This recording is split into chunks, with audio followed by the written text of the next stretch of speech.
Dari juara dunia menjadi langganan DNF, kejujuran Pecco membuka sisi lain dari krisis Ducati Lenovo. Di dunia MotoGP, tidak ada yang lebih menyakitkan bagi seorang juara dunia, selain menyadari bahwa bukan motornya yang kalah, tapi dirinya sendiri. Dan itulah yang kini sedang dirasakan Francesco Pecco Bagnaia, pembalap yang 3 musim terakhir menjadi simbol kejayaan Ducati. Namun musim 2025 berubah menjadi kabut gelap bagi sang juara dunia. Kecepatan, ketenangan, dan keyakinan yang dulu membuatnya dominan, kini seolah lenyap. Dalam 6 Grand Prix terakhir, Bagnaia gagal finish 5 kali. 4 diantaranya karena crash yang mirip. Kehilangan grip bagian depan ketika memaksa terlalu keras, menutup jarak dengan lawan di depan.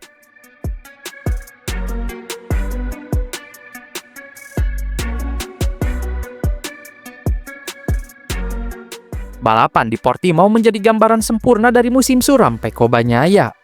Ia memulai dengan cukup baik, naik ke posisi keempat dan menjaga ritme. Namun saat mencoba mengejar Pedro Acosta yang ada di depan, bencana datang di tikungan 10 lap ke-11. Ban depan tertutup, motor terlepas, dan sang juara dunia kembali terjatuh.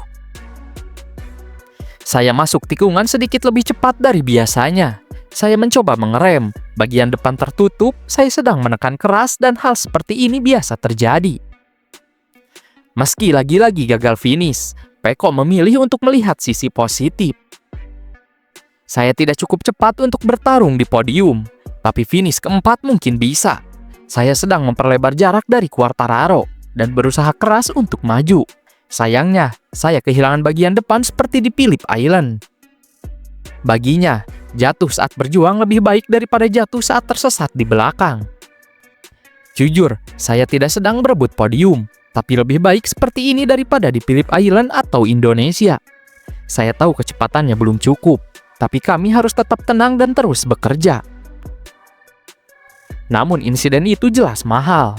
Dengan Bezzecchi menang di Portimao dan Acosta tampil kuat, posisi Pecco di klasmen kini terancam. Ia tertinggal 35 poin dari Bezzecchi dan hanya unggul 3 poin dari Pedro Acosta.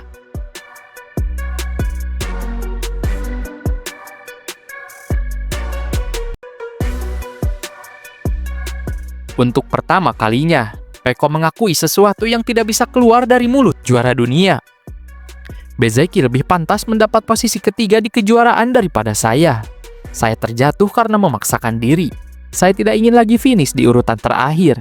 Ini musim yang panjang, tapi saya akan memulai dari awal sekarang. Kalimat itu seperti menelanjangi sisi paling manusiawi dari seorang juara dunia. Bagnaia tidak menyalahkan teknisi, ban, atau motor. Ia menyalahkan dirinya sendiri. Ia tahu, di balik segala tekanan menjadi juara bertahan, ada sesuatu yang hilang. Rasa percaya pada dirinya sendiri. Kami kehilangan sesuatu dan harus menemukannya. Tim sedang bekerja keras. Kami sudah lebih baik dari sebelumnya, tapi belum cukup. Kami ingin bertarung untuk menang, dan hari ini Aprilia menang.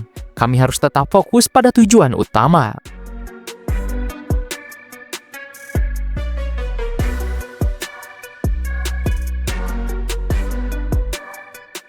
Di tengah spekulasi bahwa Ducati GP25 terlalu rumit atau tak stabil, Bagnaia justru tegas menolak.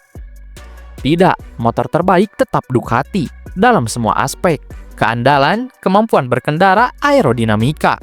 Tapi tahun ini saya kesulitan untuk memaksimalkan potensi motor ini. Ia tahu motor itu cepat. Ia tahu Ducati masih menjadi standar di grid.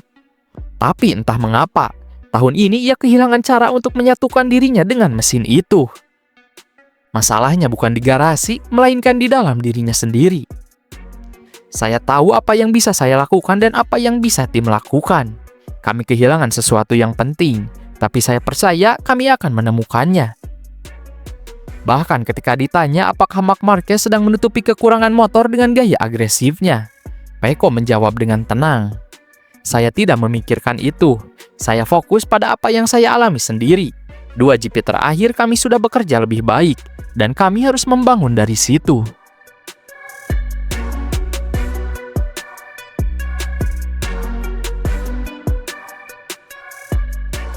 Sampai Misano, Pecco dikenal sebagai pembalap yang jarang jatuh, stabil, cerdas, dan konsisten. Tapi sejak itu, statistiknya berubah drastis. Dalam 6 balapan terakhir, ia 4 kali terjatuh. Bahkan sebelumnya saya sering hampir jatuh di berbagai situasi. Di Phillip Island, saya sudah bilang saya tidak mau finish terakhir. Jadi, saya menekan sekeras mungkin, dan akhirnya jatuh. Saya kehilangan banyak poin, benar-benar menyia-nyiakannya. Kini, setiap lap terasa seperti pertarungan batin antara ambisi dan kontrol. Pecco masih punya kecepatan, tapi kehilangan keseimbangan emosional yang dulu jadi senjatanya. Dan di MotoGP, kehilangan 1 dari 2 itu bisa berakibat fatal. Namun di balik rasa frustasinya, ada mental baja yang tetap menyala. Sebagai pembalap yang ingin menang, saya tidak melihat siapa yang ada di belakang, tapi siapa yang di depan. Saya ingin menyalip Acosta, meskipun saya tahu dia lebih cepat dari saya. Itulah mentalitas juara sejati. Bahkan ketika dunia seakan berbalik arah, Pecco masih menatap ke depan.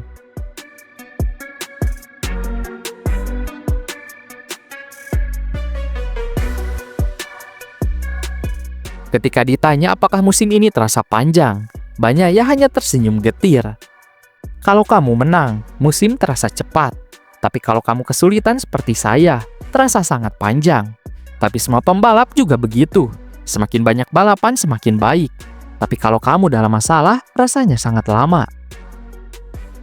Namun, di balik lelahnya musim ini, Pecco mulai menemukan kedewasaan baru.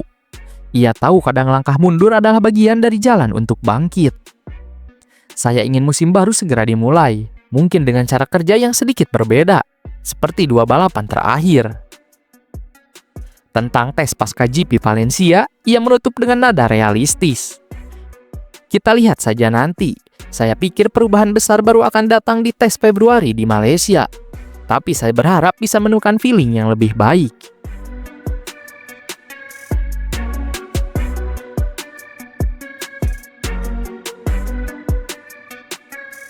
Musim 2025 mungkin akan dikenang sebagai salah satu musim paling sulit dalam karir Pecco Bagnaia.